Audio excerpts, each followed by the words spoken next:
Peter and Andrew have been invited to a one-day conference at Mount Sermon. Jesus is the keynote speaker. They've received some life skills training from Jesus in recent weeks and are struggling with understanding everything. Well, Andy is. Peter's hoping that today's training will give Andy new insight. This is their first time going to Mount Sermon, so they're relying on their trusty iNet to help them find it. So let's sit back and imagine what it might have been like for Peter and Andrew on that challenging day.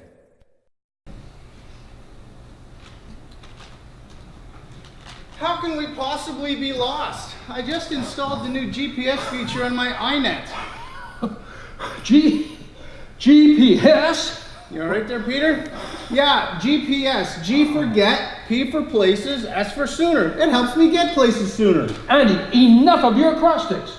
You do that one more time and you'll get punched sooner. Fine, hold this.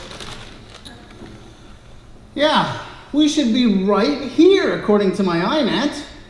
Andy, did you not use spell check? Look, it says Mount Sherman, and I said Mount Sermon. No, you didn't. You always think you're right. Of course I'm always right. I told you it was Mount Sermon. No, you said Mount Sherman. I wish you would stop being in denial. How could I possibly be in denial when we're in Israel, not Egypt?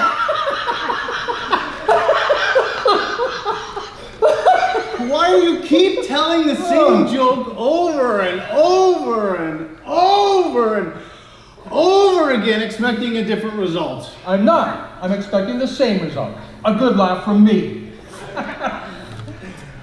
Oh, look. What? I think we're in the right place. Look at all those people over there. Just great. You made us late, and all that's left are those two rocks in the front row. Wow, those are some premium rocks shaped just like chairs. I bet Jesus did that just for us. I just hope he can teach you a thing or two about blame. Yeah, whatever. Oh, hi, Jesus. I'm so sorry that we're late, but the traffic was so heavy, we had to dodge a lot of caravans along the way. Yeah, what? Forgive him. But, okay, the truth. We had the wrong address, and my brother thought it was Mount Sherman instead of... Still forgive him? Okay. I forgive you, Andy. Thanks, Pete, and I am so sorry, bro. Stop saying sorry. Fine, I won't. Sorry. Okay, you can start now, Jesus. We're ready. Blessed are the poor in spirit, for theirs is the kingdom of heaven. Blast the poor? What kind of love is that? He said blessed, not blast. Blessed means happy. Happy are the poor in spirit, for theirs... Wait a minute. Does Jesus expect me to be happy when I'm poor? It's not like that, Andy. Poor in spirit means having a humble heart. I don't think I qualify. That's a shame.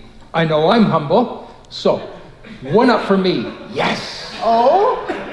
And wasn't it just 5 minutes ago you said, and I quote, "Of course I'm always right," unquote? Blast, you're right. There goes my first point. Blessed are they that mourn, for they shall be comforted. Comforted? No way, bro. You are anything but a comforter. I'd say you're more like a wet blanket. Oh, yeah? Well, I'd say you're more like a dry prune, so chew on that one. Blessed are the meek, for they shall inherit the earth. Meek? Does that mean we have to be weak? I don't know, Andy, but why would we want to inherit some earth? We're not farmers. Well, it depends on the type of earth or soil. Some types of soil are very good for worm farming, and we are fishermen. Andy, we use nets, not... Okay, never mind. I think we're way out in left field on this one. Let's hope we get the next one. Blessed are they which do hunger and thirst after righteousness, for they shall be filled. Wow! Andy, that's deep! Andy, what are you doing? What does it look like I'm doing? I'm having a snack. I can't help it if I was triggered by the word hunger. Besides, I just heard a still small voice inside. Yeah, from your stomach. Don't eat yet. Wait until he's finished. What? You shush! Can't you see we're discussing spiritual things here? No, I am not cross-talking. Besides, you're not a co-leader. Jesus and his heavenly Father are. Got you there. Oh, boy. You know what? I don't think we're being very righteous here, Andy, so let's focus on Jesus. Blessed are the merciful, for they shall obtain mercy. Amen. Amen. Oh, brother, if you would just do that, we would get along so much better.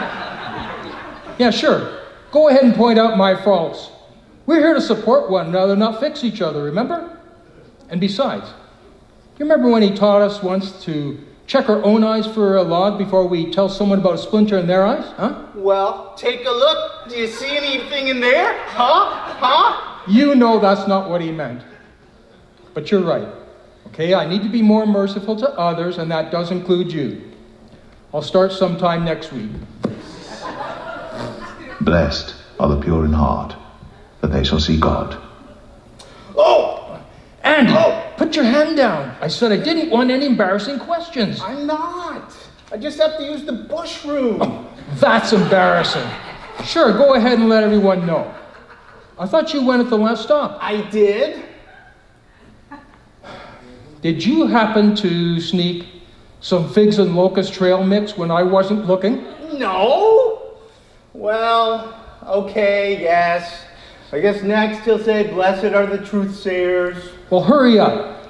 You'll probably miss the most important teaching that you need to hear. On it, boss. What? Only 12 figs left? We just bought 6 dozen. That, Andy? Blessed are the peacemakers, for they shall be called the children of God. Oh man, it's a good thing Andy didn't hear that one. I'm definitely not a peacemaker. I heard that. Just let that truth sink into your innermost being and ferment like dried figs so you improve with age.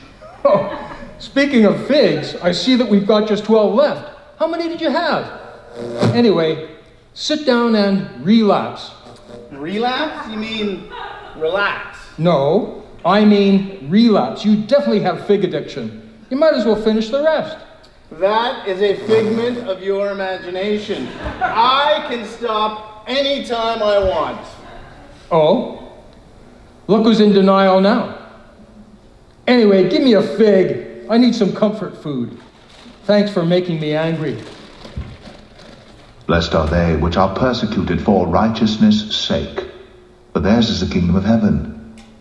Not a chance. There's no way I feel blessed from all the persecutions I get from you, brother. Yeah, right. Look who's talking. Yeah, well. Anyway, I just can't take any more of this. What does he expect? Perfection? I quit. Yeah, me too. Let's go. What's that? Oh, sorry for interrupting you, Jesus, but we're just leaving now. Yeah. What? No, it's not your preaching. I haven't measured up to anything that you said. I just feel like a good for nothing. There you go again. Why do you always do that, Pete? I don't know, I just feel absolutely useless. Well, that I can understand. You see, Pete, you got low self-esteem. And that started back when you were a kid. And, well, you are the oldest. And then I came along and all the attention was on me. So, that might have been a big T or a little T trauma experience for you. And you internalized that as rejection, which led to your codependency, which is now manifested in approval addiction. Andy, that's way over my head. I don't think Jesus even understood what you said. Anyway, remember I said we're here to support one another, not fix each other? Oh yeah, right. Okay, hey, I've got an idea. Since you have a lot of bad habits, and I've got some very deep hurts, and we both have major hang-ups, why don't we start a salivate recovery program based on the 8 principles we just heard? Let's, but I think the word salivate might be a trigger for some. How about we call it celebrate recovery? Okay. And principles is kind of complex. The number 8 just doesn't work. I think the number 12, and we call it 12 steps to recovery. It's the 8 principles, buddy. Oh yeah, well 12 happens to be Jesus' favorite number, and everyone knows that recovery happens one step at a time. What do you know about recovery? Besides, I'm older than you. Yeah, almost too old to recover. Why, you little... What's that? Oh, it's all good. We just recently learned that sharing our feelings with each other is so important. Yeah, no worries, Jesus. We'll do whatever it takes to recover, even if it kills us. Yeah. What? What? We need grace? Who's Grace? Pete, do you know any Grace? How can I know Grace? I'm married. Jesus, who's Grace? You'll tell us later. Okay. And by the way, your message has inspired us to start an 8-principle recovery program. Actually, Jesus, it'll be a 12-step recovery program. So, which one do you say it is? It's going to be both. Okay, whatever you say. And by the way, we'd like to start next week. Do you want to join us? What do you mean we can't? Why not? Yeah, Jesus, I know we got some issues, but, what? You've chosen someone else? Who? John, of course, the one we hear you always love. Another John, about 2,000 years from now, and he's a baker? Yeah, sure. And I suppose you'll still be around then, right? Why choose a baker? What's wrong with the fisherman? What's that? Sit down? You want to teach us how to catch men like fish? Okay, whatever. Well, there we go again. Another 8 principles to learn. Nah, probably be another 12 steps.